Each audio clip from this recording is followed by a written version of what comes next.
देख रहे हैं आमने सामने नूरुल आरफीन के साथ।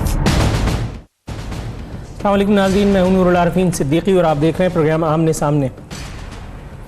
इससे पहले कि मैं बाज़ाब्ता इंट्रो दूं, मैं किस मौजू पर आज बात करने वाला हूं, मेरे मेहमान किस सब्जेक्ट पर तबादला ख्याल करेंगे, ये सुनिए मुझसे भी पहले मौसीकी की ज़ुबानी एक मोन्टाज की सूरत दिखाएं जी।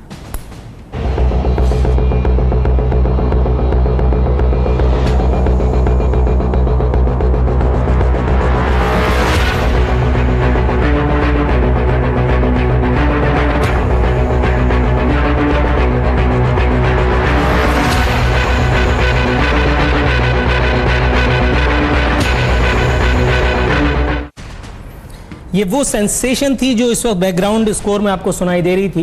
प्रोडक्शन वाले अच्छी तरह समझते हैं मैं क्या कह रहा हूँ। पाकिस्तानी सियासत में इस वक्त एक हैजान की सी कैफियत है।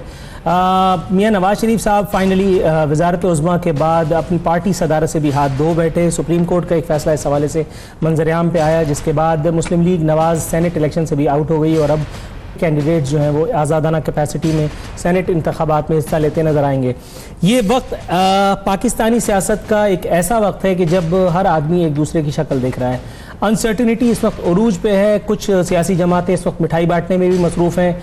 किसी हवाले से अवाम का भला हो या ना हो, लेकिन बहरहाल मिठाई वालों का भला ज़रूर हो रहा है। ये अलग बात कि हर आदमी इस वक्त ये सोच रहा है कि अगला नंबर किसका आएगा। इस वक्त हमारे साथ मौजूद हैं प्रोग्राम में बाबर शहबाज साहब, पाकिस्तान मुस्लिम लीग नून से उनका ताल्लुक़ है। मेरे साथ मौजूद होंगी डॉक्टर ज़रक़ा, पाकिस्तान तहरीक इंसाफ की तर्जुमान, शौकत बसरा साहब किसी तारुफ के मोहताज नहीं, और साथ ही साथ शाइक उस्मानी साहब, मारूफ तज्ज़ियाकार, मारूफ कानूनदान हमारे साथ मौजूद होंगे।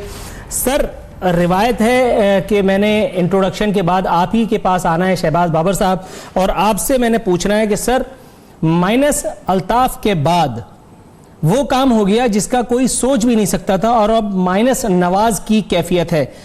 How would you react to this? किस तरह से आप कोप अप करेंगे? पीएमएलएन क्या सोच रही है? क्या नून लीग शहबाज लीग बनने जा रही है?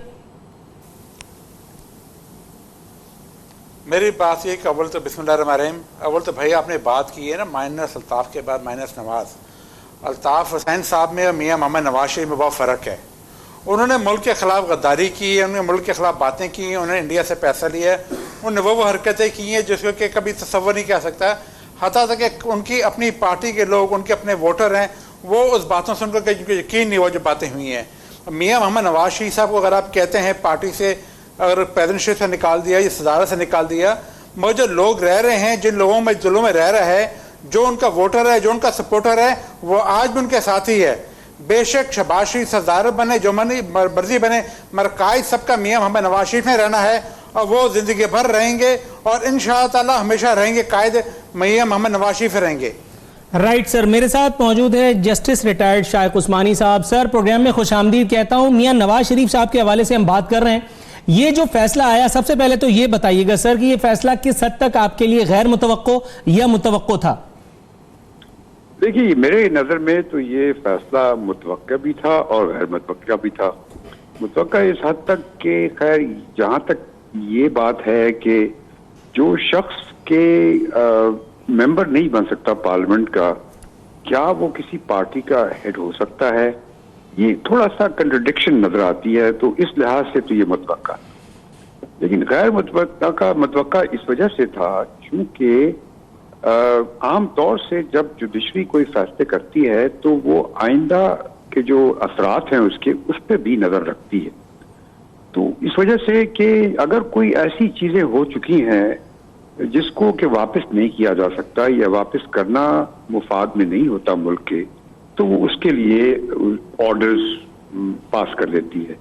लेकिन इस केस में ऐसी बात नहीं हुई। उन्होंने उनके सारे इक़दाम जो हैं उनको वॉइड कर दिया और उसकी वजह से जो आप देखते हैं कि ये जो सेनेट के इलेक्शंस का मामला हो गया और से तजब्जुब पैदा हो गया कि ये जो पहले लोग मसलन लोधरा का इलेक्शन है, वज़ीर आज़म की अपॉइंटमेंट है, उसके मुताबिक लोगों ने बातें करनी शुरू कर दी। तो इन सब का मेरे ख्याल में ख्याल रखना चाहिए था और उनको इसकी क्लैरिफिकेशन देनी चाहिए थी। हो सकता है कि शायद जो डिटेल जजमेंट आएगी उसमें हो लेकिन जो शॉर्ट जजमेंट में जो उन्होंने कहा, अगर उसमें करते थे, इसमें मौजूद नहीं है। सर आप मेरे साथ काइंडली लाइन पे रहिएगा, मैं जाऊंगा शौकत बसरा साहब के पास। सर मुझे ये बताते चलिए, इस वक्त तो पीपल्स पार्टी के लोगों के बयानात दर बयानात सामने आ रहे हैं, हर आदमी खुशाइंद बता रहा है, हर आदमी इसकी तहसीन बुलंद कर रहा है शौकत बसरा साहब। लेकिन ये बताइए कि अगर अगली बारी, जो कि बहुत सारे लोगों का सोचना भी है, शायद में भी गलत हो, कि अगली बारी अगर आप ही में से किसी की निकली तो फिर क्या कहेंगे? नूरुल आरफीन, पाकिस्तान की तारीख में तो हर बारी हमारी लगी रही है और अभी भी हमारे इलेक्टेड वजीर आजम दोनों अदालतों में पेश हो रहे हैं। आज भी नैब के, अगर पाकिस्तान एक है यकीनन एक है, अगर नैब के कवानीन एक है यकीनन एक है। आज भी शर्जील इनाम मेमन जेल में भी पड़े हैं, ECL में भी है, डॉक्टर आसम भी केस भुगत रहे हैं। लेकिन बात यह है कि अक्रॉस द बोर्ड जिसने मुल्क को लूटा है, खा वो कोई ब्यूरोक्रेट है, खा सियासतदान है, खा जनरल है, खा जज है, खा सहाफ़ी है, सबकी बारी आनी चाहिए। लेकिन ये जो अभी बात शरीफों वाली हो रही है, मुझे बताइए, आपने जो सवाल किया था कि अल्ताफ हुसैन और नवाज शरीफ में फ़र्क क्या है, इस वक्त तो शरीफ बरादरान है, ये गद्दारी और बगावत पे उतरे हुए हैं। और किसको बगावत और गद्दारी कहते हैं? क्या फ़र्क है अल्ताफ हुसैन में और नवाज शरीफ में?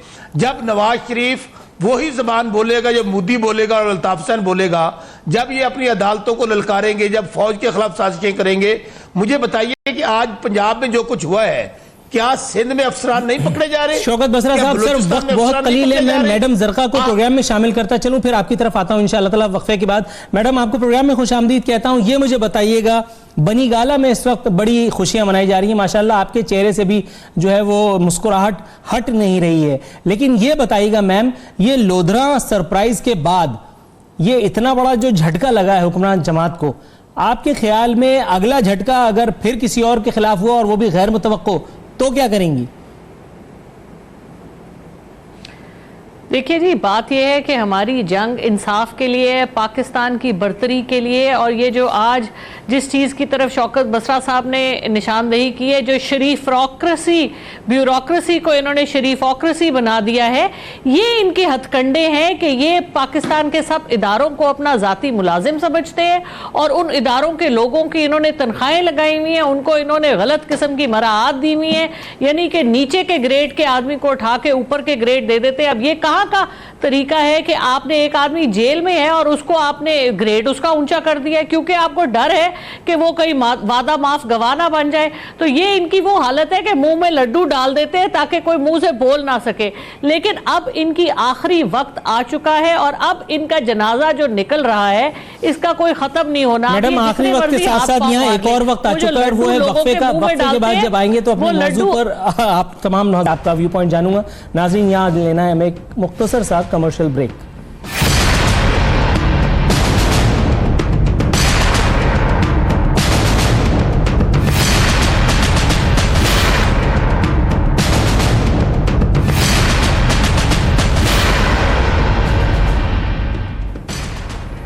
वेलकम बैक नाजरीन। बदस्तूर हमारे मेहमान हमारे साथ मौजूद हैं। शाइख उस्मानी साहब, सर ये मुझे बताइएगा, नवाज शरीफ साहब के खिलाफ जो फैसला सुप्रीम कोर्ट से आया उसके बाद जिस तरह, उसके बावजूद भी, उसके बाद भी जिस तरह की लैंग्वेज यूज की जा रही है, एक बयान मेरे सामने मौजूद है जावेद हाशमी साहब का। फरमाते हैं, अदलिया के वकार को मिट्टी में मिलते देखता हूं। अगर इस तरह की लैंग्वेज यूज की जाएगी तो क्यों ना खुद जावेद हाशमी जैसे लोगों को, जिन्होंने चाहे कितनी ही पॉलिटिकल स्ट्रगल की हो लेकिन पार्टियां बदलने से जिनका नाम पहचाना जाता हो, आपके ख्याल में फिर अदलिया को वो अपनी तरफ मबजूल नहीं कराते हैं तवज्जो? पहले तलाल चौधरी, फिर दानियाल अजीज, उसके बाद अब फिर इस लिस्ट में इनका नाम क्यों ना जोड़ दिया जाए? सर देखिए, बात यह है कि जहां तक कि कंटेम्प्ट ऑफ कोर्ट होती है उसकी एक लिमिट होती है। आप ज्यादा से ज्यादा एज ए जज आप उसको सामने बुला लें और उसको आप कहें कि जी आपने कंटेम्प्ट ऑफ कोर्ट की, उसको अब उसके पास दो ऑप्शंस होते हैं, या तो माफी मांगे, लेकिन आप सुना कि कोर्ट ने माफी देना बंद कर दिए। माफी अगर नहीं देंगे तो सजा दे देंगे, लेकिन सजा देने से पहले वो आदमी वो पता नहीं क्या क्या कह जाएगा कोर्ट के अंदर। तो कंटेम्प्ट ऑफ कोर्ट में आम तौर से जजेस जो हैं बड़े केयरफुल होते हैं, वो हर एक को इशू नहीं करते कंटेम्प्ट ऑफ कोर्ट नोटिस। तो मेरे ख्याल में तो जुडिशरी को contempt of court notice political matters में तो अवॉइड करना चाहिए, क्योंकि इससे रिएक्शन जो होगा उससे नुकसान होगा, फायदा नहीं होगा। और लेकिन ये बात अपनी जगह पर है कि चूंकि अब एक किस्म की कॉन्फ्रंटेशन हो गई है, फैसले जुडिशरी कर रही है और जो सियासतदान हैं उसको पसंद नहीं कर रहे हैं, और अब उनके पास तो वो जिसे कहते हैं ना जो बैक टू द वॉल, तो आप जो मर्जी कहते फिरें, क्या कर लेगा कोई। तो अब ये वो सिचुएशन आ गई है यहाँ पर। और जहां तक ये देखा जा रहा है कि वो PMLN वाले जो हैं अपने आप को मजलूम दिखा रहे हैं हर जगह पर, पहले भी दिखाते रहे हैं, अब तो ज्यादा तौर पर दिखा रहे हैं। तो सियासी तौर पर वो इसको एक पॉलिटिकल स्ट्रेटजी के तौर पर इस्तेमाल कर रहे हैं, और उनको लगता तो ऐसे ही है कि उनको फायदा हो रहा है। सर शहबाज साहब, ये मुझे बताइएगा, आपको फायदा हो रहा है, शायद उस्मानी साहब को लगता है, लेकिन सर मैं जहां से देख रहा हूं, शायद मेरी आईसाइट वीक है, मुझे तो ये खसारे का सौदा लग रहा है। यानी अगर खुदा न खास्ता अदलिया पे चांदमारी करके अगर कोई सिंपैथी ये समझ रहा है कि क्रिएट की है, तो क्या आपको वाकई ऐसा लगता है कि ऐसा कुछ हुआ है या होने वाला है? सर अव्वल तो बात ये है कि मैं सिद्दीकी साहब ये बोलूँगा कि जो उस्मानी साहब ने बात की है, फ़ायदा या नुकसान अभी ये उसके ऊपर कोई नहीं देख रहा है। अब से ये देखा जा रहा है पाकिस्तान के लिए बेहतरी क्या है, पाकिस्तान के लिए लोगों को जो अदल है उसको मिलना चाहिए। जो लोग बैठे हुए हैं, जो लोग बातें करते हैं, अगर किसी ने कोई ये नहीं चाहेगा कि अदले की खुदा न खासा जाके बिल उनके जाके टकराव करेगा, ये करेगा, मगर कोई अगर ऐसे फैसले आएंगे, कमज़ोर किस्म के फैसले आएंगे, तो लोग अपने यानी कि उसके ऊपर रेजिस्टेंस देंगे, लोग आगे बातें करेंगे। और मैं थोड़ी सी ये भी बात करूं, बशर साहब से पूछना चाहूँगा मैं कि क्या इनका जो कहा था भुट्टी साहब का जो शहीद हुए हैं, इनका कहने का मतलब ये है कि जो कि मुशर्रफ साहब के दौर में जो उनको शहीद किया वो सही शहीद किया गया है? इसकी मुझे क्लैरिफिकेशन दे दें ज़रा। ये अगर ऐसे बंदों को जो कि मुशर्रफ के दौर में जो काम हुए हैं और उसको ये सराह रहे हैं, भुट्टी सही को शहीद होने के बाद वहाँ पर बलूचिस्तान में जो हालात जो हुए हैं, जो कि मसले हुए हैं, वहाँ पर लोग जो कर रहे हैं, लोग पाकिस्तान के दायरे से बाहर निकल रहे हैं, क्या वो ठीक हो रहा है? क्या मुशर्रफ के इकदाम को इन्होंने सही समझा इन्होंने? अच्छा शौकत बसरा साहब, इससे पहले कि आप इनके सवाल का जवाब दें, सर आदाब मेजबानी निभाते हुए मैं आपकी तरफ एक सवाल थ्रो कर रहा हूं, काइंडली आप उसका जवाब दीजिएगा, वरना हम बोर होने लगेंगे पब्लिक ना। ये एतजाज अहसन साहब ने कुछ इस तरह की बात की है कि जिससे अगर मैं नाम ना भी बताता तो लोग खुद ब खुद पहचान जाते कि ये पीपल्स पार्टी की बात हो रही है। उन्होंने कहा पाकिस्तान में सियासी शख्सियात मरकर भी खत्म नहीं होती। ये अगर जिए भुट्टो के नारे को नसर में जरा तवील करके बयान कर दिया जाए तो ये इन्होंने एतजाज अहसन साहब ने कहा है। ये तो पाकिस्तान में ही है सर, मतलब बाहर तो इस तरह का कोई ऐसी चीज नहीं है। सऊदिया में, दुबई में, शारजा में, बल्कि शारजा तो खैर आगे पीछे ही, मैं तो खैर गया नहीं हूं, आप तो जाते रहते होंगे। आप मुझे बताइए सर, ये पाकिस्तान में ये मर्ज क्यों है? एक आदमी चला गया तो उसको डिस्टर्ब ना करो, फिर आगे बढ़ो, कोई और काम करो। नूरुल आरिफीन, पहली बात तो यह है, नूरुल आरिफीन पहली बात तो यह है कि आप कहां शहीद जुल्फकार अली भुट्टो और कहां ये सियासी बोना नवाज शरीफ और नवाज शरीफ खानदान जो बूट चाट के पैदा हुए सर, ये जरा ज्यादती है, जरा ज्यादती है सर। बाबा शहबाज साहब बुरा मान ये भी पता है, वो तो तख्तादार पे लटक गए थे और उन्होंने किसी आमर से मुआहदा नहीं किया था। उन्होंने शहीद बीबी भी आप देख लें, दुनिया से रुखसत होकर शहीद हो गई। ये कौन उसके पत्ते उठा के चलता रहा है, कौन उसके जाके तलवे चाटता रहा है, ये बातें ना करते बैठे। अच्छा यार, आप अपनी बारी पे बात कीजिएगा ना। अच्छा नूरुल आरिफीन, बात यह है कि जहां तक ये आप बात करें, अगर नवाज शरीफ की जगह कोई बलोची, कोई पश्तून, कोई सिंधी लीडर होता, कब का वो जेलों में होता? कब का उसके किस पे आप ब्लेम रख रहे हैं? हाथ हौला रखा हुआ अदलिया ने। मैं देखिए ना, मैं अदलिया की कह रहा हूं, अदलिया ने हाथ हौला रखा हुआ है। जब देखे सैयद यूसुफ गिलानी साहब को एक खत ना लिखने पर निकाल दिया गया और यहां पर पूरी ब्रिगेड। तो सर क्या उनको खत लिखना नहीं आता था या क्या अल्फाज नहीं मिल रहे थे? क्या वजह क्या थी? एक मिनट, एक नूरुल आरिफीन, हम उस वक्त भी समझते थे कि खत लिखना आइन के खिलाफ है। हमने कोई गालियां नहीं दी अदालतों को, हम तख्तादार पे लटक गए, हमने गालियां नहीं दी, हमला नहीं किया अदालतों पे। ये तो बकायदा हम सर, लेकिन तख्तादार पे, सर तख्तादार पे आपने बिल्कुल दुरुस्त कहा, तख्तादार पे लटका वो एक जुल्फिकार अली भुट्टो, और वो चीज आज तक हर आदमी पीपल्स पार्टी का इनकैश कराता आ रहा है। तो वो चीज अब कितनी सदियों तक खींचेंगे? नूरुल आरिफीन, सिर्फ शहीद जुल्फिकार अली भुट्टो से लेके ऑनवर्ड हमारे लोगों ने कोड़े खाए, जेलें काटी। अभी पीछे देख ले, क्या जरदारी साहब ने 12 साल इनकी जेल नहीं काटी? क्या मेरे पे कातलाना हमला नहीं हुआ? और अभी इनको वो जज अच्छे लगते हैं जिनके हक में फैसला दे, और जो जज इनके हक में फैसला ना दे वो पीसीओ ज़्यादा है। मुझे इनको तो मलक कयूम जैसा जज चाहिए, ब्रीफ केसों वाला, डिक्टेशन वाला। मैडम जरका को मैं शरीक गुफ्तगू करूंगा। मैडम ये मुझे बताइएगा, और कौन चला रहा है? शहबाज साहब, सर शौकत साहब, आप दोनों मुअज़्ज़िज़ीन से मेरी इल्तमास है, दस्त बस्ता गुजारिश है, सर काइंडली थोड़ा सा हथौला रखिए। मैडम ये मुझे बताइएगा, ये अहद चीमा साहब के बारे में फवाद चौधरी साहब ने कुछ गुलफशानी की है। फरमा रहे हैं कि अहद चीमा शहबाज के 5 रुकनी फ्रंट मैन ग्रोह का हिस्सा, माफिया को तोड़ना जरूरी। फवाद चौधरी साहब के मुंह से इस तरह की बातें सुनकर के आपको हंसी नहीं आती? पहले इनसे ये क्यों नहीं पूछते कि ये कितनी सियासी जमात है? चीमा तो तोता है, तोता इसमें जान है शरीफों की। सर वो जवाब जरा ले लूं मैं। जी मैडम। देखे ना, बच्चा बच्चा चीख रहा है शरीफों का, जब से वो पकड़ा गया बच्चा बच्चा चीख रहा है। देखिए बात ये है कि आप के बाद जो शौकत बसरा साहब बात कर रहे थे, मैं उनकी ये बोलने नहीं दे रहे, तो सर शौकत साहब, मैडम बड़े हेल्पलेस फील कर रही हैं। तायीद करती हूँ, अगर ये चुप करे तो।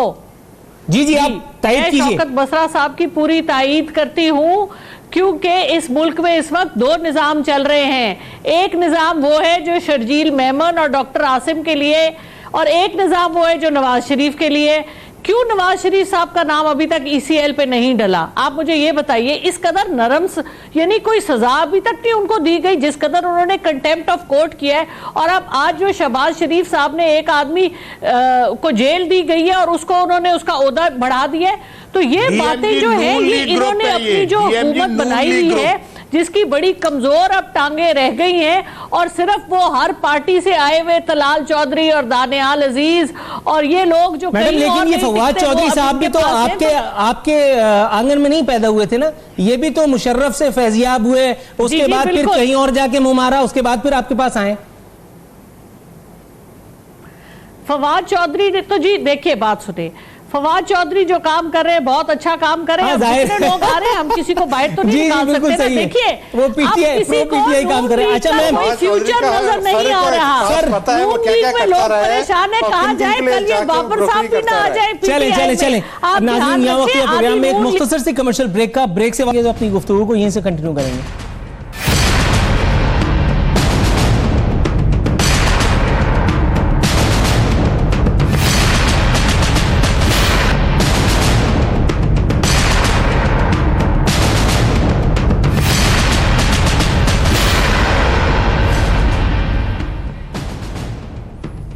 वेलकम बैक नाजरीन, प्रोग्राम के इख्तितामी मरहले में दाखिल हो चुके हैं। बाबर साहब, सर ये मुझे बताइएगा, शहबाज शरीफ साहब ने फरमाया कि पंजाब की तरक्की दूसरे सूबों के लिए मिसाल बन चुकी, तालीम और सेहत में हमने तारीखी काम किए। सर सेहत के मैदान में आपने अमेरिका, इंडिया, फलाना ढिमकाना सबको पीछे छोड़ दिया, इसीलिए अपना इलाज कराने के लिए, नजला जुकाम खांसी की दवा लेने के लिए बाहर जाते हैं। अव्वल तो ये कि बड़ी मेहरबानी है, आपने बड़ा प्यारा सवाल किया है। मैं ये कहूँगा कि पंजाब के अंदर देखा जाए जो तरक्की के जो काम हुए हैं, जो सारा का सारा देखे जाए, हेल्थ सेक्टर हो, एजुकेशन हो, एनर्जी सेक्टर हो, इंफ्रास्ट्रक्चर सेक्टर हो, जो सारे के सारे हैं, आप अपने पूरे बाकी तमाम सूबों के साथ देखें उसको आप, जो कि कराची मैप में हो जाए, कराची जो कि पाकिस्तान का सबसे बड़ा जो शहर है, उसके अंदर जो हालात हैं, जो कूड़ा करकट का ढेर लगा हुआ है, उसके बनस्बत लाहौर को देखें जिसमें सफाई भी है, सुथराई भी है, ग्रीनरी भी है, हर चीज है। और पंजाब में मियां शहबाज शरीफ साहब कराची में आशियाना स्कीम के हवाले से कोई खबर तो नहीं आई? जो है खात्मा जो हो रहा है पाकिस्तान में, लोड शेडिंग है, खात्मा जो हो रहा है, इसका सबसे बड़ा सेहरा मियां शहबाज शरीफ के ऊपर जाता है। क्या आप सोच सकते हैं कि आज यहाँ पे 5 घंटे लाइट शहबाज शरीफ साहब बिजली खरीद के लाए थे?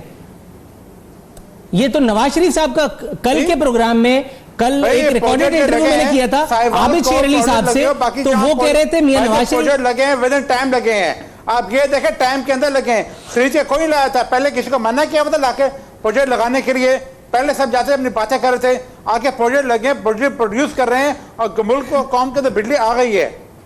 नहीं वो बात तो आपने ठीक फरमाई, लेकिन लाया कौन था? शहबाज शरीफ साहब, नवाज शरीफ साहब? क्योंकि मुझे कल आबिद शेर अली साहब ने बताया कि नवाज शरीफ साहब लाए थे, आपको किसी ने बहका दिया शायद।